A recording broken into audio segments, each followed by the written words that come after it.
ஆட்டோல கருப்பு எல்லார்கிட்டயும் சொல்லிக்கிட்டே போறாரு மைக்ல. இத கேள்விப்பட்ட சாவித்ரி தாமரை கிட்ட சொல்றாங்க, தமிழ்ச்செல்வி டாக்டர் ஆறதுக்கு நம்ம விட்டுறவே கூடாது. கருப்பு ஆட்டோல போய்கிட்டு மைக்ல சொல்றாரு, வரும் ஞாயிற்றுக்கிழமை வல்லவன் கோயில் மந்தையில் மொய் விருந்து விழா நடக்க இருக்கின்றது. இத கருப்பு சொல்லிக்கிட்டே போய்கிட்டே இருக்காரு ஆட்டோல.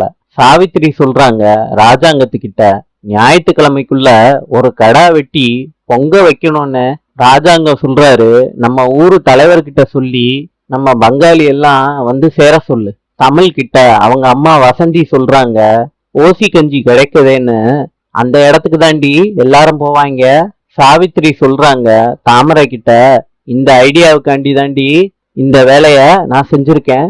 தமிழ் சொல்றாங்க அவங்க அம்மா கிட்ட, நாளைக்கு மொய் விருந்து நடத்தியே ஆகணுமா, இந்த விஷயத்துல முன் வச்ச கால பின் வைக்கவே மாட்டேம்மா. நாளை சந்திப்போம்.